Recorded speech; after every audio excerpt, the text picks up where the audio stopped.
evening, everyone. I'm happy to see so many people turning out for this event, so many that I know and many that I don't know. So whether you are a student of Duke Divinity School or a friend from around campus or in the rest of my life or a complete stranger, I hope you know that you are welcome and you are a guest in this space. My name is Kaleb Graves. I'm an ordained minister with the Cooperative Baptist Fellowship. I'm going to be your very sane, very normal guide through psychedelics and Christian theology for the next hour or so. I've spent most of my time here at Duke over the past 2 years studying Christian theology, religion as a whole, and alternative states of consciousness, whether that be sleep, meditation, psychedelics, or some other way that we interpret life a little bit differently. This has been what has consumed my life, my thoughts, and my studies for the past couple of years. Before we get started, I want to talk for a second about what this discussion is not. First, this is not going to be a bait and switch. I'm not about to tell you why psychedelics are bad and you shouldn't take them. But I'm also not here to promote them, to say that this is something that you should do. This is something that requires wisdom and personal choice, and this is also something that takes a lot of personal opinion and education. In fact, I am here to tell you, because I have to, that my opinions are my own and not those of Duke Divinity School, and you're allowed to have your own opinions too. This is also not an evangelism meeting. I'm sure that most of us here claim the Christian faith, but if you don't, if you're atheist, agnostic, pagan, Jewish, I really don't care, you're welcome here, and I'm glad that you have decided to join us. You are not just somebody that is accepted, but your voice is something that can bring diversity to this discussion, and I hope that you will take part in the question and answer time. Finally, this is not disinterested academia. As a Baptist minister, as a student here, I am familiar with psychedelic drugs.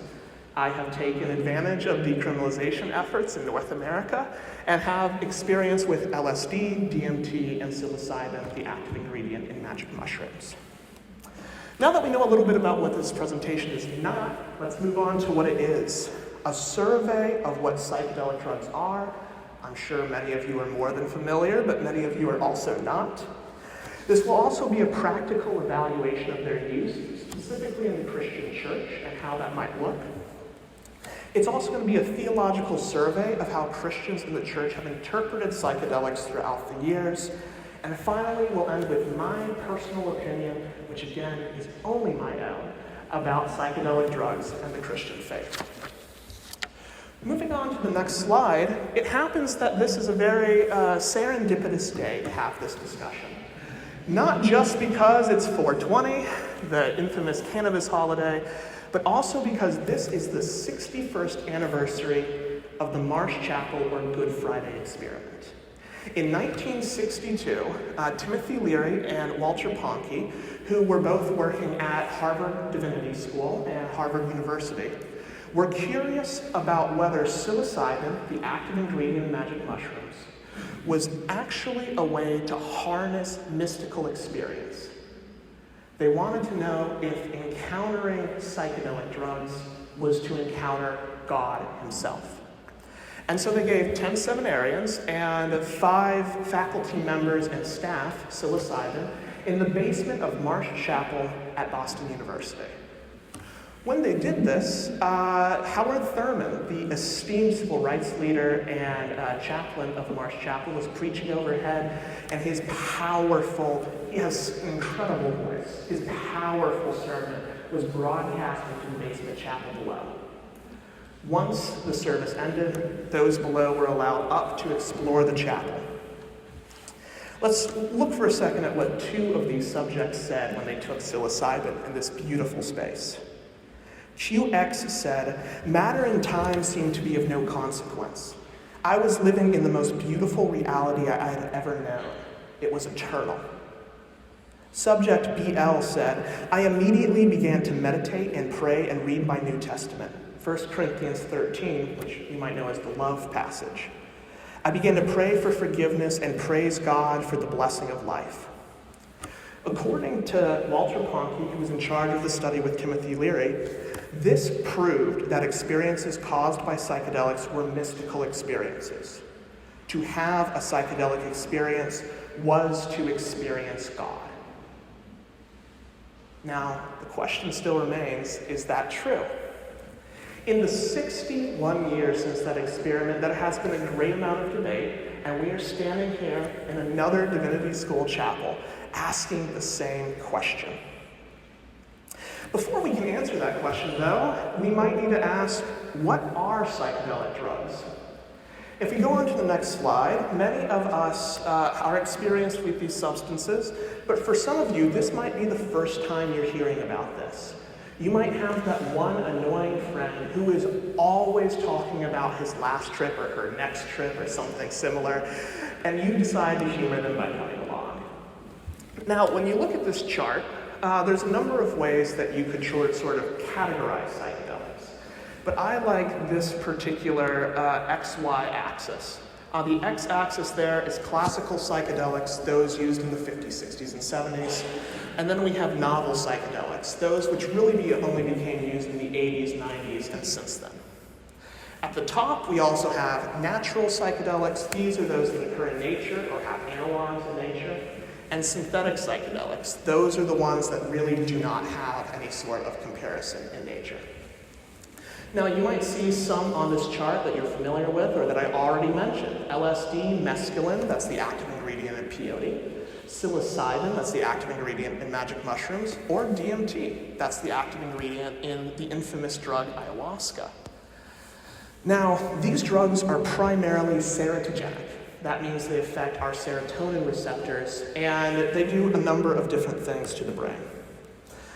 For now, I want you to notice that there is a spectrum of how we understand these drugs. What might be understood as natural or synthetic to someone might be flipped for someone else. DMT is sometimes called a classical psychedelic, but even though it was used in the 70s and 60s, it really only became popular in the 80s and 90s. Now, if we move on to the next slide here, I want you to know that we are mostly going to be talking tonight about the 4 classical natural psychedelics under my interpretation.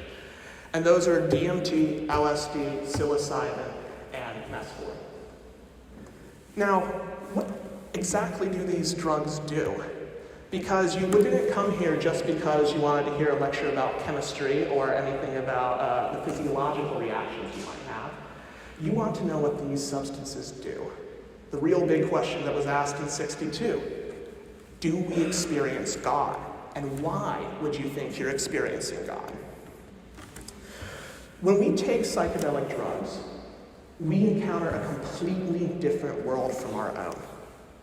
This experience in the world that we enter can be affected by 4 things: the substance that we take, the dosage or amount that we take, the mindset at our time that we consume these substances, and the setting, the physical place in which we take those substances. So, starting with something like DMT, DMT has more of an experience of a full immersion in a psychedelic dimension. So, within seconds of smoking DMT, or in some cases, intravenously taking DMT, you would not be aware that you were in this room. There is nothing left except the colors, shapes, and wonders of the psychedelic realm, and sometimes little beings that people have acutely dubbed machine elves. On the other hand, if you were to take something like mescaline in its natural form, peyote, or San Pedro cactus, you would have to take a lot of this stuff before it would really affect you too much, and additionally, the effects tend to be more of a body high. So the substance that gets consumed makes the experience different. That how much you're taking, unsurprisingly, makes it different. But I want you to remember these 2 words if you're new to psychedelic subculture: set and setting. Mindset and setting is the way that this should be remembered. The mindset is what you take into the experience when you consume the drug. So if you have just gotten over perhaps a breakup or you got a bad grade on a test or something similar, your mindset is not going to be great for taking these substances. But on the other hand, if you're having a great day, maybe you started off with some mindfulness meditation, went for a nice walk, you've taken care of a lot of the stressors in your life, That can make it easier to experience the intensity of the drug and also keep difficult or bad trips from happening. And as well, the setting of the experience, perhaps unsurprisingly as well, taking this in the basement of a friend's mom's house might not be as enjoyable as taking it in a beautiful or natural space. Now, when you take these substances, it doesn't just affect your sensory understanding of the world, but your cognitive understanding of the world. People report having intense realizations, epiphanies about theology or philosophy. Sometimes creativity can be easier. That's why a lot of artists have taken psychedelics over the years as well. Now, moving on to talking about trip reports. This is the best way to try to understand psychedelics. Trying to understand just from that description, it might be hard to understand what a psychedelic experience is like. And no matter when or where the substance is taken, it will never be experienced in the same way before or the same way after this particular person in this particular space takes that particular drug. The substance and the experience can never be recreated, which is why it's important for recreational users or subjects in studies to write down their experiences or discuss their experiences so that they can be understood better. For instance, Rick Strassman, who did DMT studies between 1990 and 1995 at University of New Mexico, he sort of had a ground-up approach to describing what DMT did. As opposed to the Marsh Chapel experiment, where they started at the beginning saying, this is a mystical experience, do psilocybin experiences meet the qualifications of mystical experiences? Instead of doing that, Rick Strassman just asked them, what did you experience? And then he tried to find the similarities between all of these experiences. That is the value of trip reports. It is the basic data we need to understand the psychedelic experience.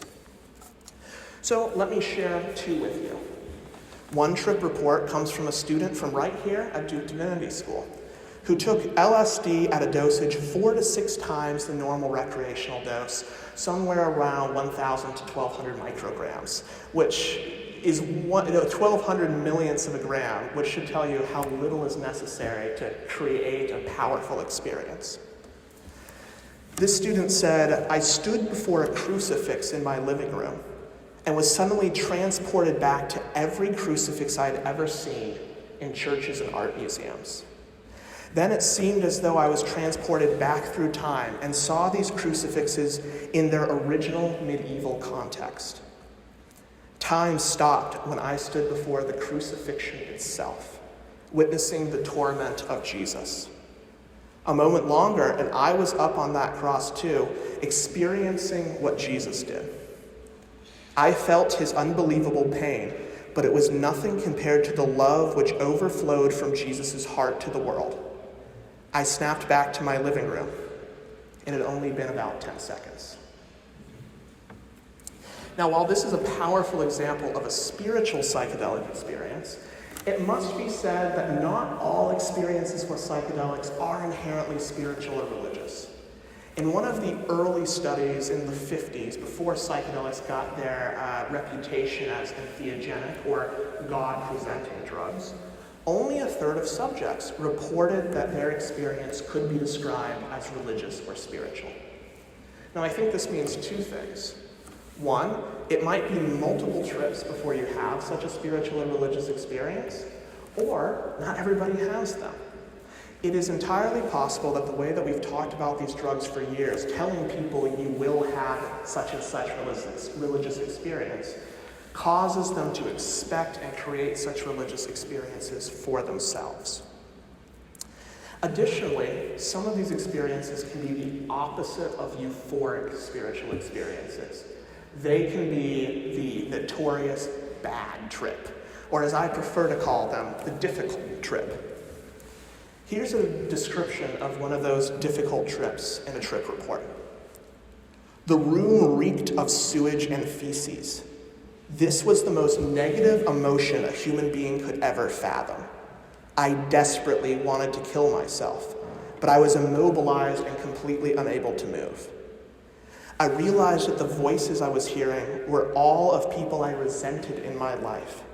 Cartoon blood was all over the ceilings and walls.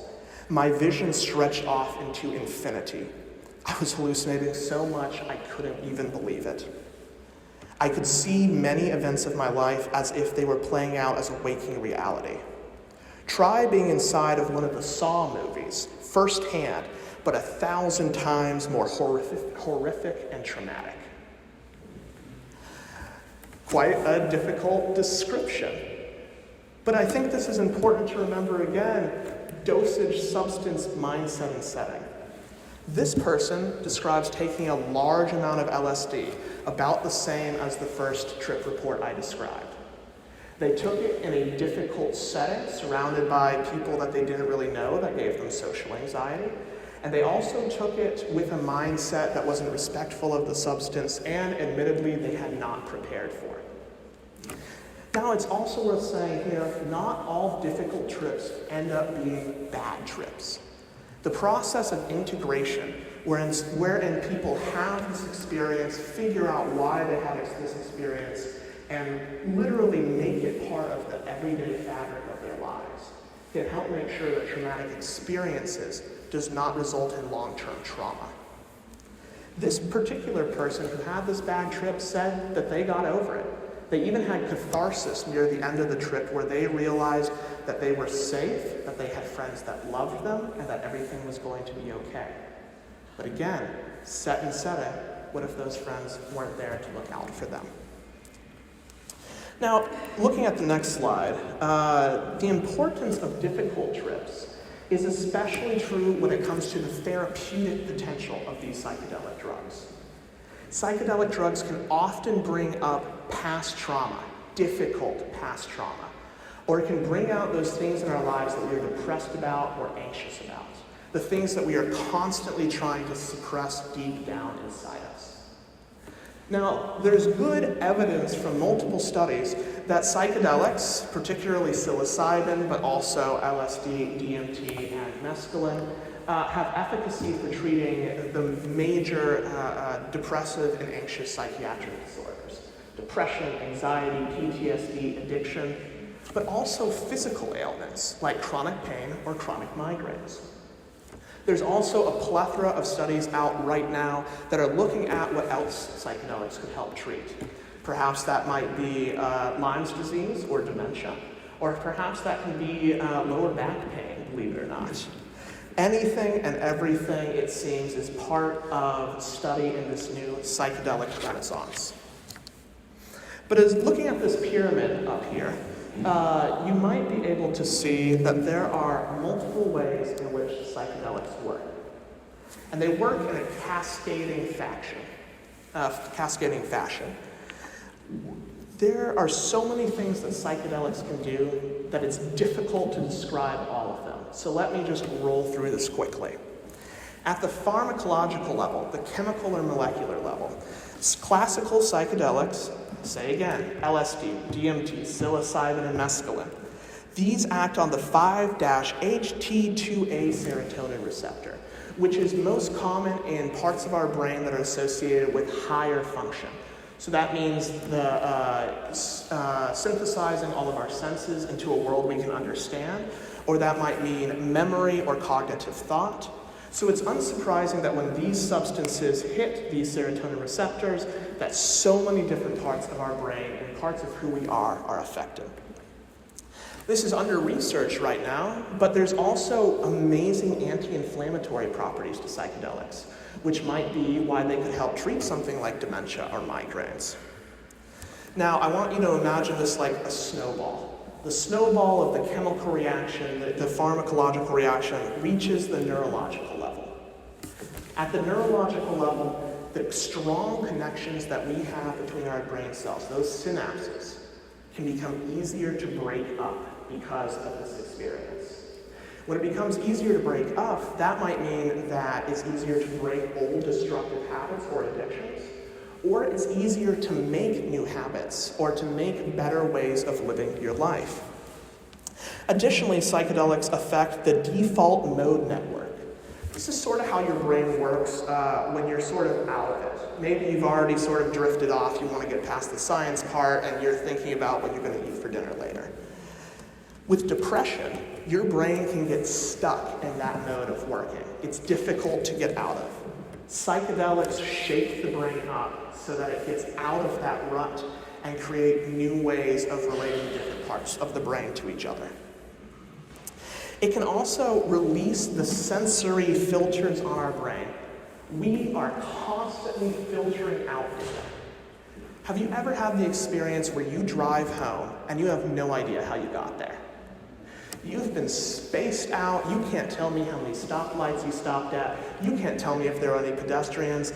Anything could have happened. You didn't notice. But if you think about it and you try to remember, you might have some memory of arriving at home. That is your brain filtering out sensory data that it just doesn't think you need, turning into habit, turning into that quick control. Psychedelics make this nearly impossible. Every sound, every sight, every smell, everything is fully in your brain and is completely accessible to your ego, completely accessible to the part of your brain that usually is reserved for higher functioning and thinking. Now, unsurprisingly, this has pronounced psychological effects. It has the effects that we just talked about of creating a trip, a deeply meaningful experience, a deeply spiritual experience that can change the way that we view the world and make us believe that our lives have meaning and that perhaps past traumas that happened to us are something we can get over. It can also, as I said, disrupt patterns of behavior and allow us to create new ways of understanding the world. And when these new ways of understanding the world, when these experiences happen, we open up. This is the last and I think most important part of psychedelics, the social/contextual. I am up here today because I've struggled most of my life with suicidal ideation, depression, anxiety, and eating disorders. And after I took magic mushrooms, something changed. I was able to better understand my life, understand the traumas that happened to me through childhood abuse, and I was able to change. And I sought out other people to discuss this experience with. I sought out churches that would accept me in my experience, but sadly, there weren't terribly many. This group of people in the room here is an example of how psychedelics open us up and invite others to come see who we are. We build community and hopefully go get therapy. Now, in the next slide, let's look at what some of you are probably thinking with that skeptical look on your face. We are talking about the psychedelic fears.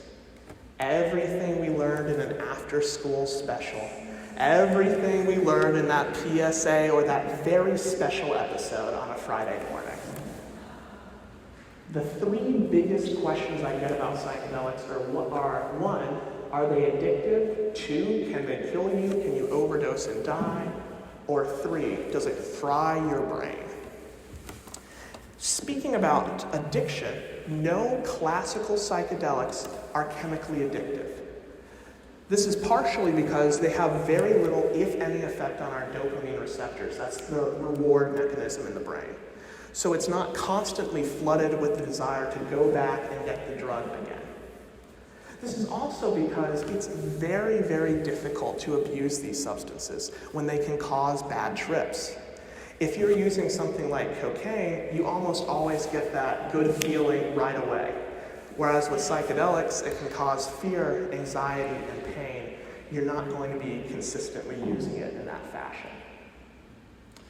Now, there are also no reported fatalities when it comes to psychedelic drugs, at least when it comes to chemical overdose. In fact, I have two stories that I want to mention when it comes to this. First is the underground chemist from Wales, Richard Kemp. In the 1970s, Kemp was the #1 producer of psychedelic drugs, LSD in particular, in the entire world. He created millions of microdots.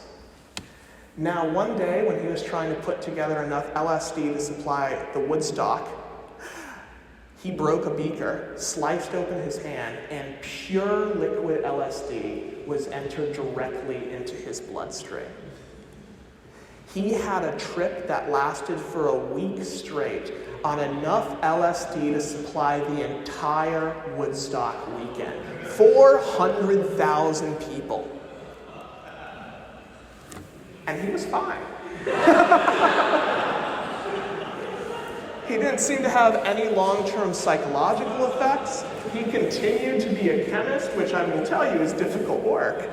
And he did not have any long-term physical ailments.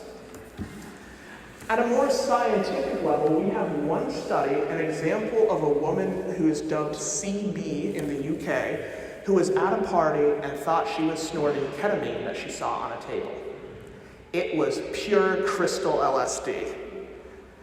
This gave her a dose 555 times the normal recreational dosage.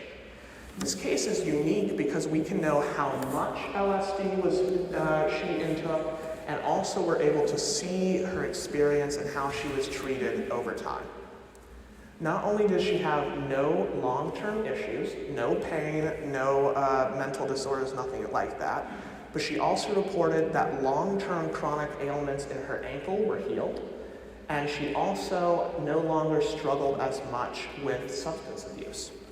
So I don't think we can really talk about an overdose directly related to dosage. It is feasibly possible that you could just intravenously take all of the LSD in the world, and that would probably not work out well for you.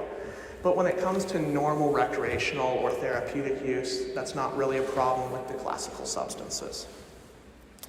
Finally, perhaps we all know someone who's a little bit of a burned out hippie, who we wonder maybe they took one trip too many or took one tab too many during their last experience, and maybe they're not going to be the same again.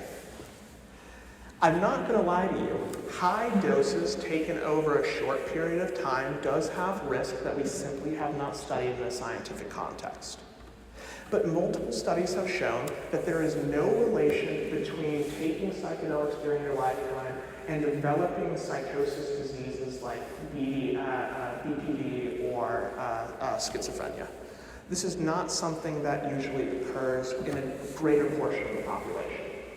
In other words, if you are already at risk of developing bipolar, already at risk of developing schizophrenia, you have a family history, this could be the thing that trips you and sends you over the edge. But so could a death in the family. So could a traumatic incident like a car wreck. Psychedelics are not unique in that aspect. And if you don't have a risk, really, this isn't going to be something you really need to worry about. Now, I want you to compare what I just described to you to alcohol, a highly addictive substance that leads to 140,000 deaths each year in the United States alone from drunk driving or diseases caused by alcohol. 32 people died today alone from drunk driving alone. And yet, as a society, we've decided that we are willing to create social rules and laws that allow the use of a poison, but not the use of a medicine. Even if there are risks, why do we have this double standard? Now, going to the next slide, you might think to yourself, all right, this is great. This is really interesting. I think I understand psychedelics now. But why does it matter? This is interesting, but I don't plan on taking psychedelic drugs in the future. And if I don't take them, how will it affect me? Well, I'm going to show you 3 examples of what the world could look like in 5 years for your religious community in particular. If you're not a Christian, I hope that you can imagine how this might affect a different social community that you're a part of. So we have Franklin, 74, who was a Vietnam War vet who was sent off to Vietnam. Who was sent off to Vietnam when he was only 19 years old. These are all hypotheticals, by the way, but based on true stories. Franklin comes into your church one day and wants to talk to you or your pastor and explains that he's tried different therapies for years. therapy and medication, new medication, new therapy, new therapy, new medication, and nothing has worked. Nightmares every night, panic attacks every day, and he's pushed through it, but he's really tired, and he doesn't know if he can keep going at this age. But he asked you or your pastor, you know, the VA suggested that I take part in a DMT trial. They're going to intravenously give me DMT and let me have this experience, and I don't know if I should do it. I'm scared, and they said I need good community support. Pastor, will you support me? Will you come to the VA and be there when I take part in this trial? What would many of you as pastors to be, or those of you who are part of religious communities, what would you want the pastor there to say? The next story is that of Liz, who is 35 years old. Real quick, I can hear that this necklace is messing with the mic. I'm going to take that off real quick. There we go.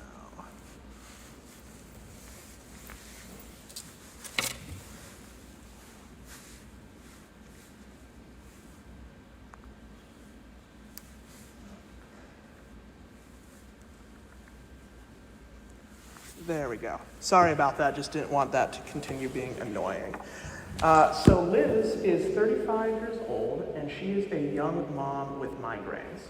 She's been going to your Bible study group that you've led for a number of years, and she just had her second kid, but you've noticed in the months since then, she hasn't been showing up. She sends you a nice email that explains that she has been having migraine headaches since the birth, sometimes 2 or 3 a week, that have completely destroyed her ability to go outside, and she doesn't know what to do.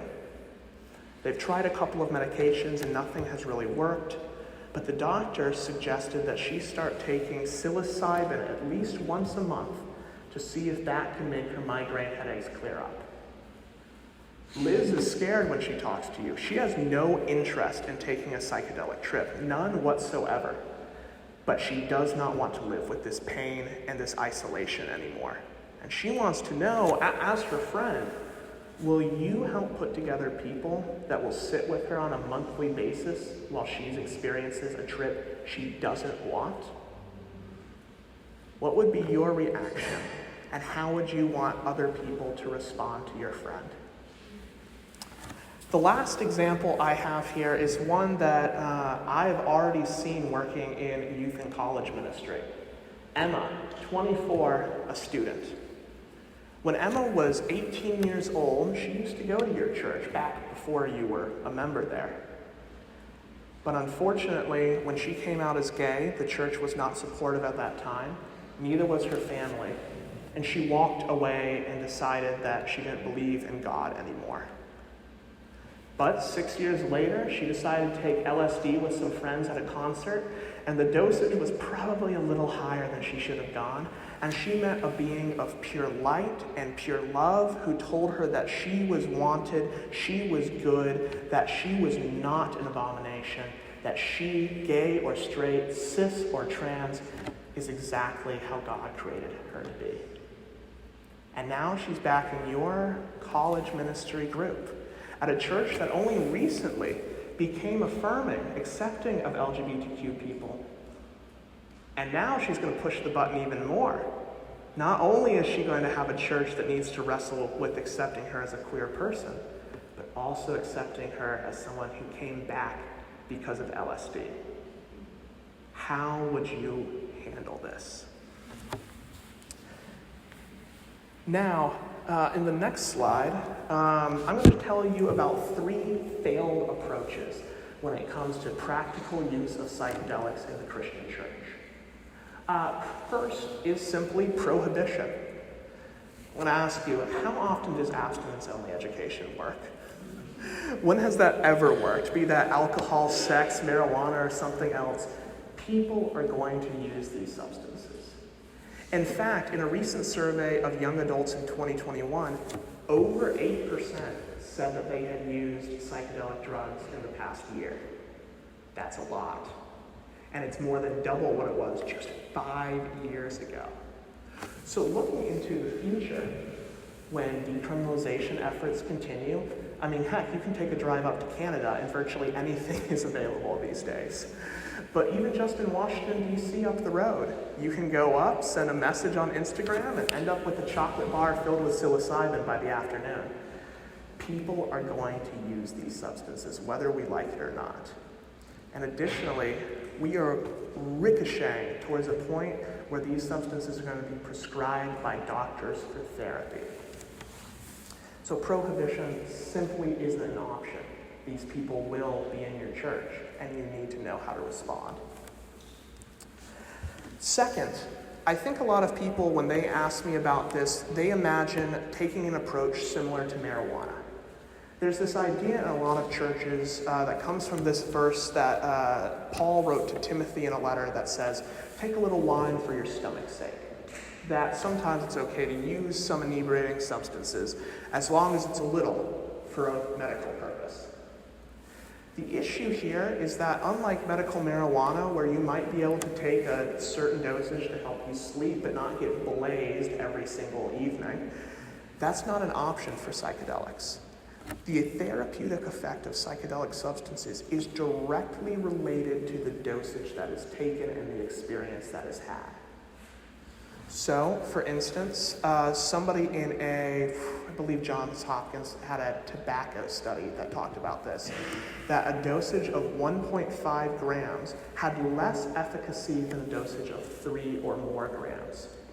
So this means that if somebody is going to have a treatment for something like addiction, and you try to tell them that they should try microdosing instead, there's no data to back this up.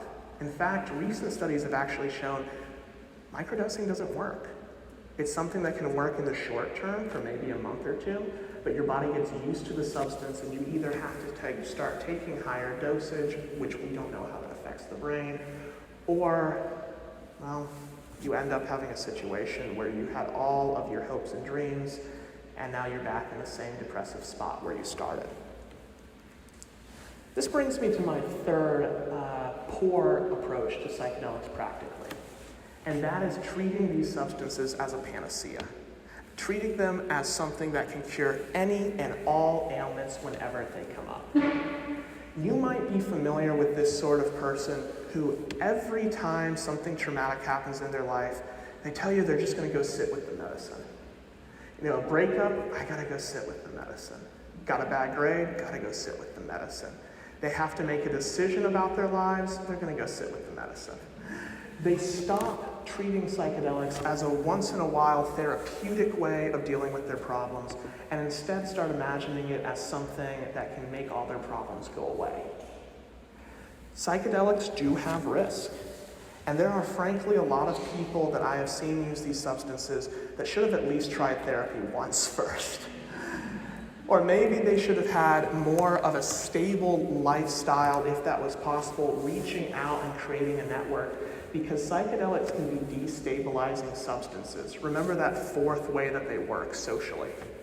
And if your life is unstable and you do not have support and you take one of these substances, you might find yourself more unstable than when you started. In fact, in multiple studies, it's been found that psychedelics can take some symptoms away but give you new ones. There's a couple of cases with Johns Hopkins of people who went in with depressive symptoms and left with anxiety disorders. There's a couple examples as well of people who weren't affected at all. They went in as smokers and they came out smoking just as much or even more. There's also a handful of incidents where people have had difficult trips that traumatize them for a long time. So we really need to be thinking about it.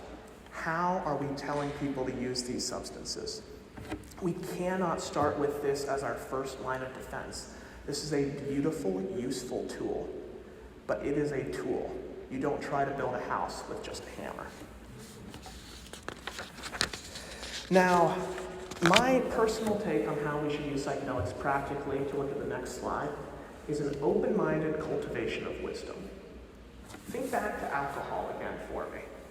When I went to college at 18 years old, I definitely shouldn't have been drinking. And my college, which prohibited alcohol, by the way, couldn't have it on campus, couldn't drink it off campus, even if you were 21. They still had a conversation with us about how alcohol affects the body, how alcohol affects the mind, what does dosage do, how do you get home safely, how this might affect sexual interactions and staying safe. This was part of the education of teaching people wisdom. Teaching people that if you're going to use these substances, starting from a young age, here is how you stay safe, and here is how you learn to make good decisions. You know, we've all been in the club before, I think, and we're wondering about that next vodka Red Bull. Should we have one more, or is it time to call it a night? We learn to listen to our bodies and say, that's probably enough, or, you know, I have a friend who's driving me home, and I've only had a couple, and I had something to eat beforehand, so I can probably go for a third. This is the same approach we need to take with psychedelics.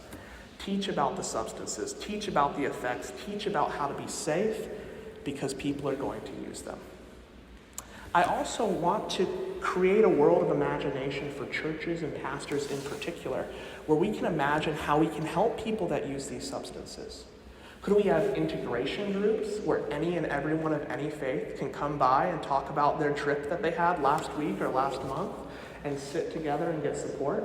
And we do AA and NA groups. We also do groups for parents who just need advice for each other. Why can't we do something like this? Do we need to create Christian counseling programs or continuing education somewhere here like Duke Divinity School, where pastors who are just learning about this issue can go onto a hybrid course or see a couple of things online and at least have a baseline to learn what they're supposed to do? I also imagine a world where we have chaplains, people who are ready and willing to help others have these experiences legally in a hospital or other therapeutic setting. So all I'm asking is, regardless of your opinion on these substances, we need to have an open mind and teach ourselves, our neighbors, and everyone around us what good use looks like, because I've found especially that more people are using than you think.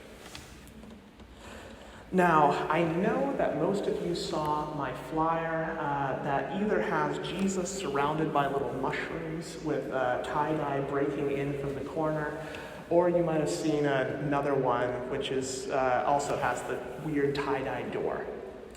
And I know most of you here are really here to know, what do I think happens? Do you really experience God when you take these substances? Did this person who saw Jesus, felt what Jesus feels, did they really experience that? Or is it all in your head? Well, looking at the next slide, there are 4 previous ways that psychedelics have been interpreted by the Christian faith. The first is indigenous syncretism, the second is psychedelic Christianity, the third is physicalism, the belief that it all happens in your head, and the fourth is perennialism. I am a huge fan of the first 2, not as much fan of the last 2. So we'll start with the first one that I like, indigenous syncretism. Indigenous people in the Americas have been taking these substances as holy, sacred substances for thousands of years. Ayahuasca has evidence of being used since at least 2700 BCE. LSA, that's a precursor to LSD, was used as a substance called ololiuki and was used in a lot of rituals. Peyote, which is what contains mescaline, has been used for about 6,000 years at least. And magic mushrooms and plants like salvia have been used as well. These were used for divination. That might mean to find a lost item or something that had been stolen. It also has been used as a way to directly access the divine. And this was a major part of the economy for indigenous people. Peyote was sold as far north as the Plains Indian people, about the border of Canada. And ayahuasca, which originates in Amazonia, has been discovered in Hispaniola, way out where you might see Haiti, because the Taino people were selling it there. So these substances created relationships between different tribes so that they could have a shared sense of identity or also just trade among each other. This became particularly important when the Europeans showed up, with guns and swords, catapults, and horses. And the world that once was came to an end. It's important to note that for indigenous people, we are already living in a post-apocalyptic world. This place that we're sitting in right now only exists because the people that rightfully should have control over it were driven away. In response to these hellish genocides and ethnic cleansing, psychedelics became a decolonial tool, a means of resistance. So the Diné people, that's what you and I might have heard more as Navajo, began using peyote in the Native American church. This was a way that multiple different tribes in America could come together in a shared group and harness power that they believe comes directly from God to keep themselves safe and keep their culture flourishing. It's interesting to note that some indigenous people of Amazonia only began using ayahuasca in the 1980s. This is in contrast for what you might imagine of indigenous people in Amazonia always having used ayahuasca for thousands of years. While some tribes did do that, many only began to use it when the logging trucks came. They only began using it when the gold miners arrived. They only began using it when their homes were destroyed. And the reason for that is that this was a way that they could think about this. This is a way that they could encapsulate the full meaning of their belief system that Europeans were trying to eliminate. There was an entire world that they believed in that was disappearing. Forest, water, animals, plants, and all. And they came to believe that ayahuasca or peyote, these were ways that they could fight back and protect what was rightfully theirs. Now, many indigenous people continued to be Christians after this point. The Native American church is a Christian church that uses peyote. The members are quite explicit about that. Many people in Mesoamerica and South America also became Christians while refusing to give up their sacred substances. And this meant that there were a number of different responses, both as indigenous people and white Europeans who were approaching them. Of course, the greatest response was oppression, trying to eliminate the use of these substances. But some missionaries actually had a different perspective.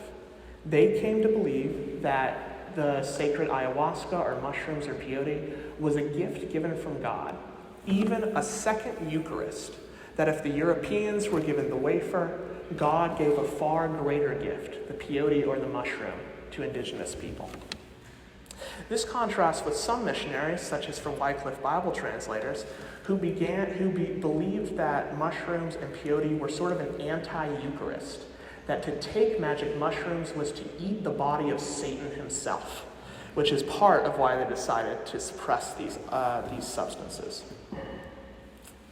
Today, many of the rituals that you might associate with neo-shamanism, so I'm sure if you've been on Instagram or TikTok and looked this up, you've seen someone in huge retreat centers in Peru or in Jamaica who tell you that they can channel your trauma and make it go away. Many times, the rituals that they claim are deeply ancient are ones that were made up by indigenous people only a few years ago to make the people trying to steal their culture go away.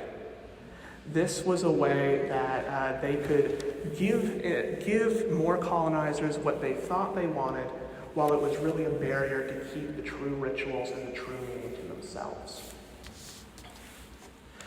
Now, looking towards the second position on psychedelics and Christianity that I like, we have psychedelic Christianity.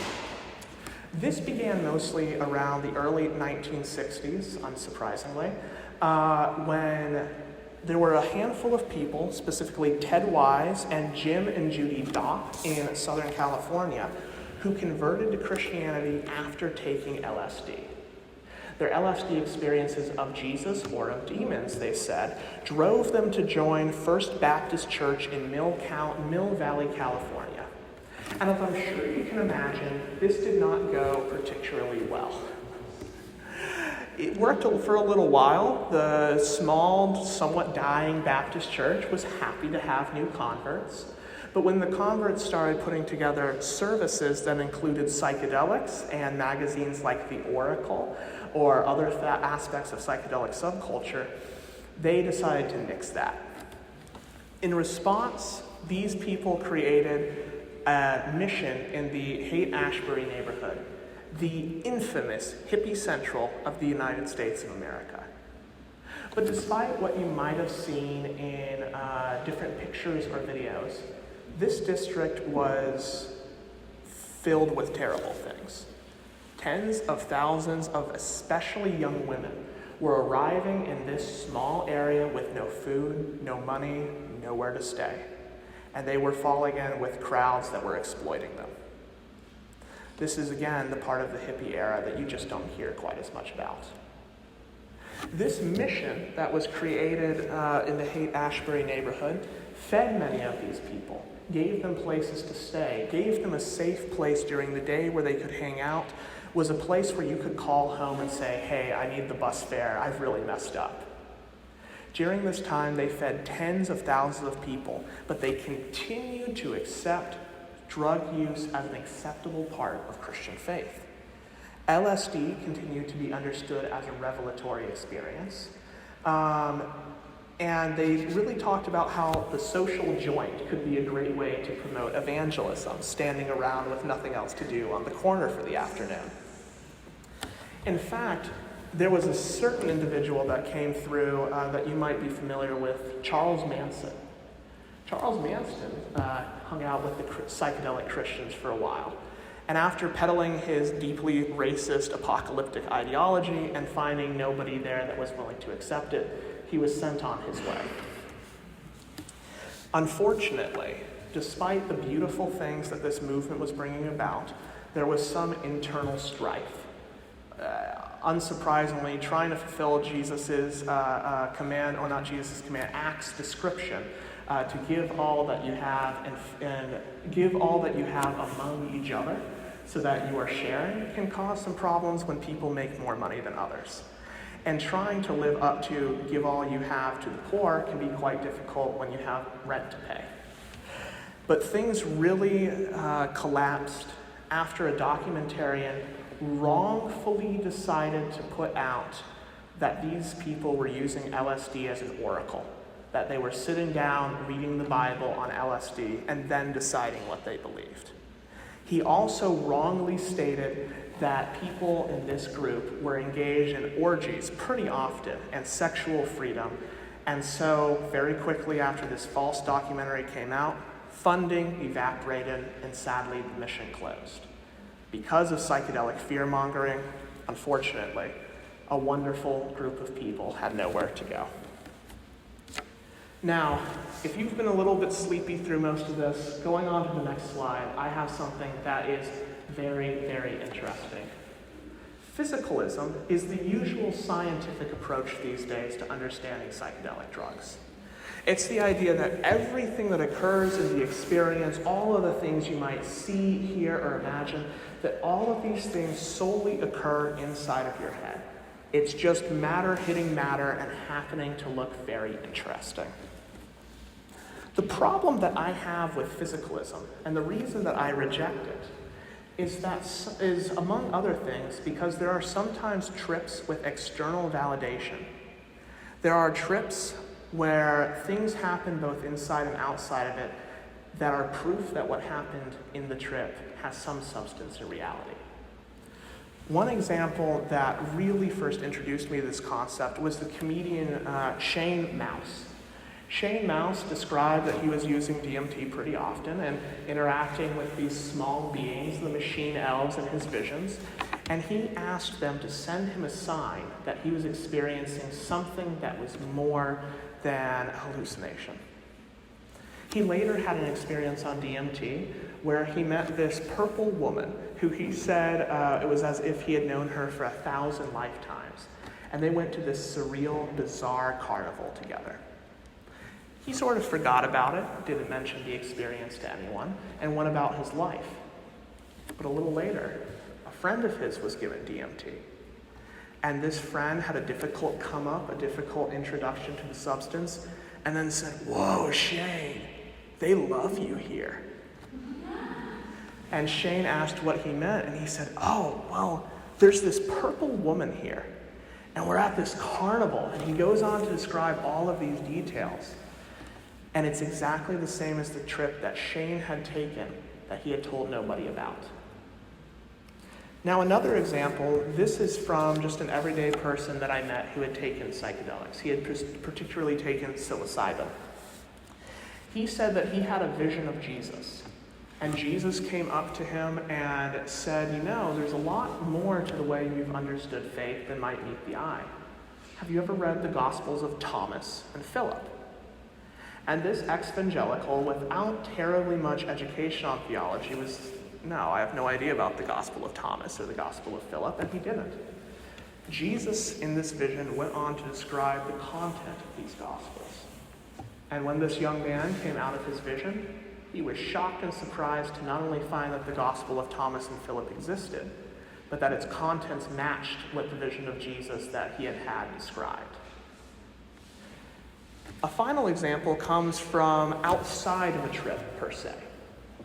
Albert Hofmann, yesterday we celebrated Bicycle Day, the 80th anniversary of the first LSD trip, purposeful trip anyways, when Albert Hofmann took LSD for the first time to have a psychedelic experience. Hoffman had actually synthesized LSD 5 years prior in 1938 and completely forgotten about it. It had no interesting effects, he put in his journal. But Hoffman went on to say that for the years following, he had this nagging feeling that LSD 25 had more than meets the eye. So he did something that he did with no other substance during that portion of his career. He synthesized it again. And this time, despite following all safety and laboratory procedures, he was somehow dosed with LSD 25 accidentally and experienced this powerful drug. Hoffman, a devout Christian throughout his entire life, went on to say that I did not discover LSD. LSD found and called me. Now, even if you are not convinced by this, if you say, look, people lie, which is true, or if you say, look, maybe that one guy you were talking to fell asleep on a Friday night and History Channel was on in the background, and there was a discussion of the Gospel of Thomas and Philip and other Gnostic Gospels, and he subconsciously remembered this knowledge that came out in his vision. That's speculation I'm really not willing to follow, frankly. But it is a point that even if you don't believe this, these people are not irrational for believing it. In fact, this one man who told me about his experience with what he believed was Jesus said that he drove himself insane trying to deny what had happened, but only felt sane and rational again when he accepted what had happened to him. Now, the final approach to psychedelics that Christianity has used before, and one that I really, really don't appreciate, is that of perennialism. Perennialism is the belief that behind all the world's religions, there is one universal truth which can be accessed through mystical experiences. This is different than pluralism, which might believe that different religions can lead you to God. This is also different than universalism or inclusivism, wherein people of many religions can find salvation outside of whatever one, if there is one, turns out to be true. This belief has been taught primarily by researchers since the 1960s and includes famous folks like William Richards from Johns Hopkins University, Aldous Huxley, the famous writer, Houston Smith, who really founded the study of religion, and Walter Ponke, who took part in the Good Friday experiment. Now, you might say to yourself, what's the problem with perennialism? It seems like if these substances create similar experiences across time and people, that there must be some universal truth behind it. But there's a few problems that I've run into. One is that the definition of mystical experience used by perennialists happens to come from a man named Walter Terence Stace, who was not an expert in religion. He was trained in the Anglican Christian tradition, and he seemed to have an approach of picking and choosing from religions around the world what he liked about them, what matched his definition of mysticism as an Anglican. And this is sort of matched when we go on to the Good Friday experiment and other research since then. Instead of taking the perspective that I told you before of the DMT experiments in the 90s with Strassman, in the Good Friday experiment, they started with a definition of what mysticism was and tried to see if they could make the experiences fit that definition. And it's very interesting to me that the universal religious truth that underlies every religion in the world happens to look like the mid-century liberal Protestantism that these men already believed. In fact, if you read a lot of their studies, you hear a lot of Christian language. You hear a lot about the eschaton, or some point in the future when salvation will come that we can have faith and look forward to. You might hear language about redemption or personal change, like the sort of thing that would happen at a revival meeting. A lot of the description of this universal truth looks like Christianity. And unfortunately, in my perspective, this means that when approaching other religions, they have simply picked and chosen the aspects of the religions that they like to fit with their theory. This is especially true when it comes to indigenous religion, and I think constitutes a second form of colonialism. Perennialism rarely mentions social justice, rarely mentions liberation, rarely mentions decolonialism, rarely mentions how these substances have been used, as I mentioned before, to fight back against encroachment into people's identity and into people's land. Instead, there are noble, savage overtones using that should have been long forgotten stereotype and discussion about going back to untouched peoples. Instead of listening to indigenous people and how they actually use these substances, aspects of their culture are once again being taken away and used for a purpose at an Ivy League university here in the United States.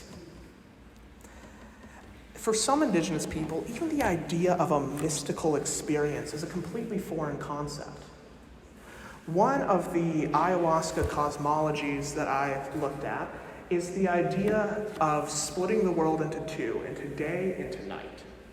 In the day is the world of the conscious, the world of work, the world of daily experience, and the world of night is when spirits or ghosts might come out, when dreams and visions might take you, and when ayahuasca is especially used.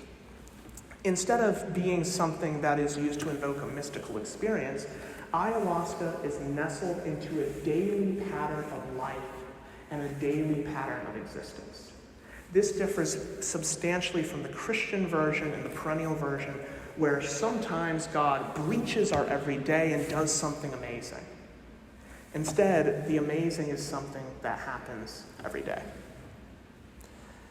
Now, these last 3 slides here constitute my position on psychedelics and Christianity.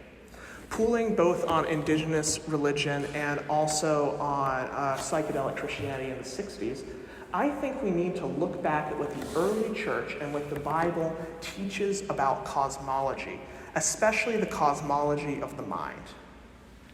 Protestants in America today, especially liberal Protestants, have a boring view of the world, frankly. At best, you have heaven, earth, and hell, and for some of us, not even hell. This leaves simply 2 parts of the world: the boring day-to-day, everyday material world, and the heavenly or mystical that breaks through to do something incredible. But if you look at other forms of Christianity around the world, or if you look back in the history of the Christian faith, you'll see that there have been so many different aspects to understanding the world. Purgatory and toll houses, theosis in Abraham's bosom, limbo, and all sorts of other places have been a part of the Christian view of the world. In fact, this was common among Greco-Roman folks as a whole.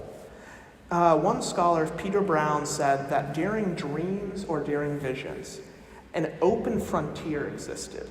When a man was asleep and his bodily senses were stilled, this frontier laid wide open between himself and the gods. There was this entire expanse filled with beings, angels and demons, daemons and phantoms, the doxia and many others. And these are the beings that could affect us in our day-to-day life. Let me just look at one example of an aspect of Christian cosmology that we have lost and stopped talking about. And that is the land and people of dreams. The land and people of dreams are first mentioned in Homer, who says that Hermes led them down dank ways over gray ocean tides, the snowy rock, past the village of dream, and the narrows of sunset, right where the dead inhabit. So the Odyssey describes this sort of world in which dreams were a people that existed somewhere between where the sun went at night and where the dead go when they die. This basic idea was expanded by Platonist philosophers. These philosophers decided that the ideas that we had in our heads that came when we dreamed, these came from a real place. Some of them said that the Milky Way was where the people of dreams were at night, that you could see the many stars in the sky, which we should be able to see if it wasn't for light pollution. And that during the day, the people of dreams could be seen in rainbows, that this is where they inhabited to approach us in visions. Augustine, one of the most important and famous theologians of the early church, he converted to Christianity from Platonic faith. And I think he brought this idea of the people of dreams and the city of dreams with him. He describes in the city of God that every human being has a phantom. This phantom can take on material form and can have any number of shapes and sizes. It can be an object or an animal or the normal person. And that this phantom could traverse the world to appear to others in visions and dreams. He gives a couple examples of this phenomena that parallel the idea of trips having external corroboration. He says that there was one man who told him a story where a philosopher, a friend of his, came to visit. Now, this friend was confused because it was right before bedtime, and why is there a philosopher, a friend of mine, who has decided to visit me at this hour? But to be nice, he sits and listens to this Platonic philosopher go on and on about Platonic philosophy. But a little later, this friend approaches the philosopher and says, "Why did you come to my house and describe philosophy to me in the middle of the night when you won't describe it to me during the day?" And this philosopher said, "I did not come to your house, but I did dream that I did it. Isn't that interesting?"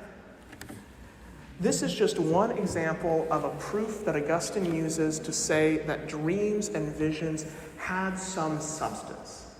That there were phantoms and there were parts of ourself that existed somewhere else and could appear in dreams and visions. This might be similar to how you think of the Macedonian vision, which is something that happens in the book of Acts, where a man from Macedonia appears to Paul and says to come visit them in Macedonia. When Paul wakes up from this vision of the night, as it says, Paul is not sure if this dream really came from God. And he has to deliberate if that something was happening, concludes that yes, it came from God. This is just one example, one of the breadth of ways of understanding the world religiously that we have forgotten.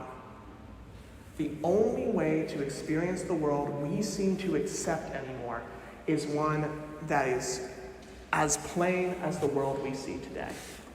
We have lost our cosmological imagination. We have lost our psychic imagination.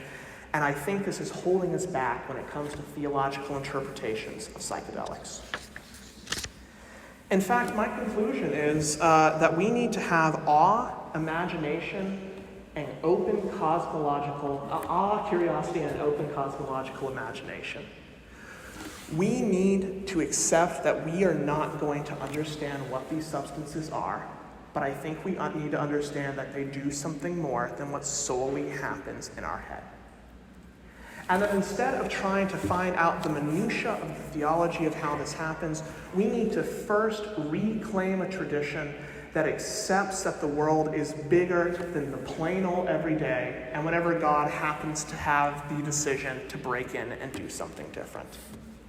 There is much that we can learn from our indigenous brothers and sisters who have already wrestled with this question when preserving their own faith and culture and adopting Christianity.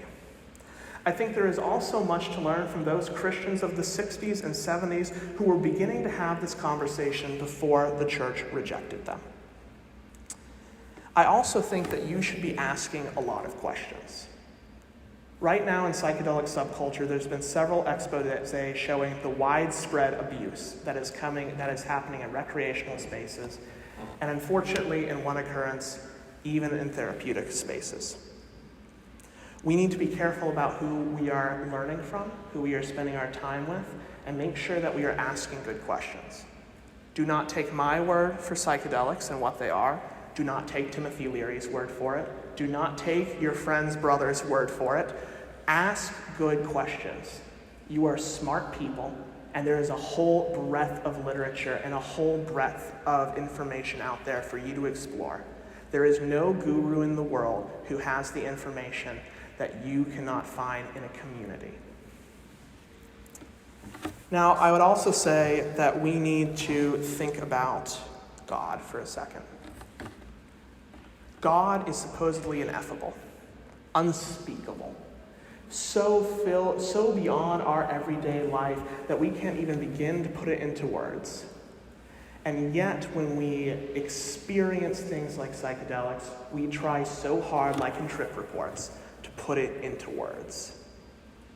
We need to accept that these words are just that. They're words. Attempts to understand what can probably never be fully understood, but that doesn't mean that we can't keep trying. The prophets are filled with discussions of something like a wheel, something like an eye, something like a river, something like shining, and that is the way we need to approach this too. And finally, before I move on to questions, my last slide, I want to address the idea that psychedelics or transcendent experiences as a whole can make us so heavenly minded, to quote the old saying, that we are of no earthly good.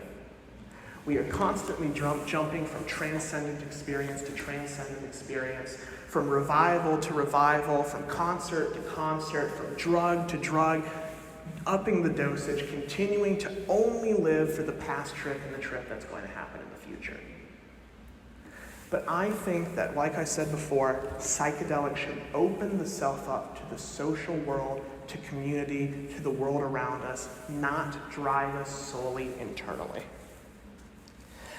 I think if you do believe that there is something spiritual about psychedelics, if you have felt that sense of unity or awe or love that can come with these things, you might have just seen the world through the eyes of God, through love for everyone, for neighbor, for creation, and for yourself.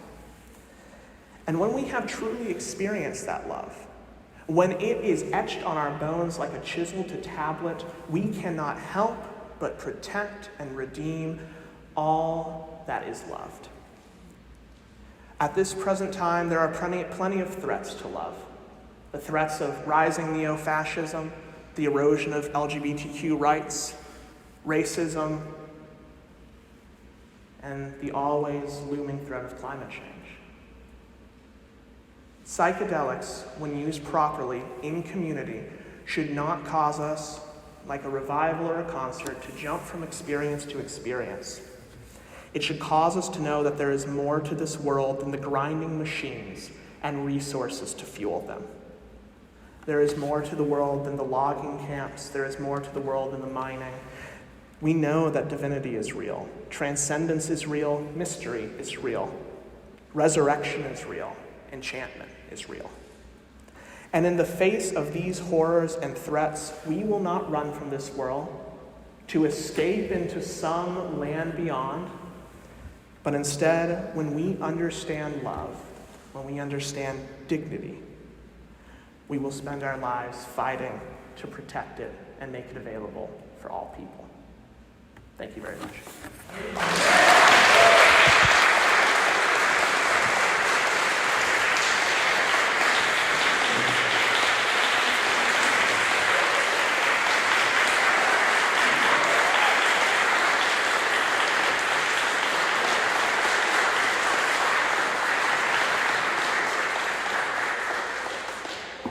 Thank you so much. I appreciate all of you coming out today, really. We have a few minutes here for question and answer if you want to take part, or if you have somewhere to go. I know that the buses have already left at this point. So if you have any questions, we're going to have a microphone for the next few minutes. We have the space here until 8:30 if you want to ask me something privately after Q&A. And don't forget to check out the little psychedelic museum of artifacts and memorabilia that I put together before coming here. And don't forget the business cards. This is my ministry that I'm trying to start once this is underway and once I've graduated. So you will find all the information you need about psychedelic theology by using that QR code. Podcasts, videos, and whatnot to come. Now, if you have any questions, my good friend... Yeah. Trevor here will pass out the microphone so that we can hear some questions from the audience. Well, first off, thank you so much for this. This was really, really interesting and fascinating. I guess my question's a bit cheeky. So I found God in a tomato. Beefsteak, heirloom, cherry. What tomato are we speaking of? The people want to know. I believe in the song that I am thinking about, it was a Roma tomato. Yes, if I'm remembering the lyrics. Rebecca here, and then over here. Great talk. I thought it was kind of interesting. I was curious what you would have to say to some of the examples of the experiences that people have in trips. The question of whether it is that we're seeing dawn in these trips. I wonder if there are parallel descriptions in the Bible of like when people have, like when prophets have experience with God, if there are parallels with the experiences as described in the Bible versus the experiences that people describe in the books. Yes, so right here I have a signed book from Rick Strassman, who worked from 1990 to 1995 at University of New Mexico on DMT study. And Strassman believed that there were direct parallels between the experience that people had on DMT and the experience that the prophets had in the Bible.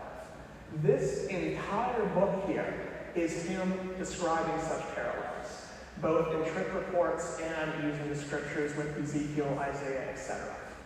This is one of the examples, again, for why I don't like the perennialist view of things, where Strassman is describing the prophetic experience. The experience that was particular to the Jewish people at a particular place in time in history, as opposed to a universal experience that everyone has the exact same way.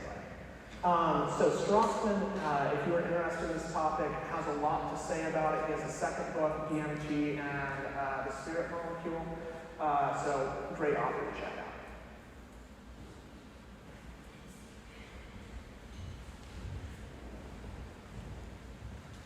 Thank you for the talk. That was very comprehensive, and I especially enjoyed the parts with the 4 different kinds and knowing how to contextualize how psychedelics has been perceived historically. Specifically in that part, when you were describing physicalism, I started to realize that that's also what I am in how I perceive it historically.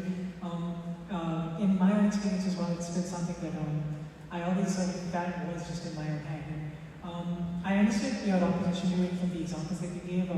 But I also think I'm somewhat cynical, so I might be the kind of person who would say, maybe it's just a theory or whatever. Yeah. My question to you then is, why do you think that also physicalism would be something that reduces their spiritual aspect inherently. Because to me, I don't see it as conflicting. Like, I think it can be all in your head, and that can still be spiritual, essentially. Yeah, I don't think you're wrong about that. There was just a study released, it was either last year or 2 years ago, from the University of Chapel Hill about psychedelics, and that the way that they affect each person and their experience of it can change based on your genes. So there are plenty of people who don't have these transcendent psychedelic experiences, but they still have meaningful experiences. And what I think is very important to the point that you're making is that in some studies to do with addiction and depression, there is greater correlation to personal meaning from the experience than, quote, spiritual meaning. So absolutely, I told you I'm not trying to convert anybody here. If this is the way that you want to understand the experience, there's good evidence for that too. And it does not take away, I don't think, from the meaningfulness of the experience. I just want to make sure that for people who don't share your perspective, that they have a safe and solid ground to stand on once it feels like life is sort of falling away. Yeah, thank you for that. Kaleb, thank you so much for your talk. I'm hearing this way that psychedelics can push against what I might think of as like a modern tendency to have a singular or objective way of talking about reality. I remember seeing a fascinating talk that a person did on color theory and how pressing against a view that if we see for example, the color of the walls, we might say, well, the shadows are hiding those, but that's really this particular shade of white or off-white. But this person was arguing, well, no, that the shadows are part of a real color experience. And so I'm hearing the way that psychedelics, in a similar way, is pushing against this assumption of this is what reality is, and how you can navigate holding multiple and complex views of reality. And I wonder how you've seen either communities in your research that have created spaces where people can process their psychedelic experiences, or what your vision of how that might happen. What is important to help people process that multiplicity of what reality is, if that makes sense? No, it definitely makes sense. I think one of the major dangers that I briefly touched on previously is just how destabilizing psychedelics can be. So it goes beyond color into, do you exist? It goes beyond that into, can I be confident that I'm not dreaming right now? That's an ultimate destabilization of reality. So I think it's important that, yes, psychedelics can shake things up, but I think it's also important to be in a part of community where we can all have some sense of consensus reality. I think when talking about the Rick Strassman's way of understanding the psychedelic experience and creating a collection of experiences that people have and the overlaps there, can be a model that we can use for creating a consensus reflection, a consensus reality that can be worked with. So if for instance, you have taken a large amount of DMT and you come down and believe you have been contacted by such and such mind God, and that's not something that this drug does for 101 other people who have gone through this program. That is what a lot of researchers will use to flag that as possible psychosis. So I think it's important to, one, be a part of a community where we can process these things, because sometimes I have had crazy ideas after psychedelic experiences that after talking with some of my friends about it, doing a little research, it's time to put that one to bed. But there are other ones where we've been able to come together and talk about and say, hey, maybe there's a little bit something to this. Maybe we did miss something when reading this study previously. Maybe we have missed that aspect of hermeneutics when approaching the scriptures. But again, I think the importance of community, I don't know precisely how that would work. After this, I'm getting my master's in psychology and would like to know a little more of the practical side of things. But whether it's recreational or therapeutic use, just emphasizing community and emphasizing the creation of shared reality that can come from that consensus reality. And because of the cults that are so easily created from these substances, making sure that we don't fall in with the wrong crowd that creates a consensus reality that can be harmful to us. Scott. Hi. First of all, can we just give it up for Kaleb? At least one.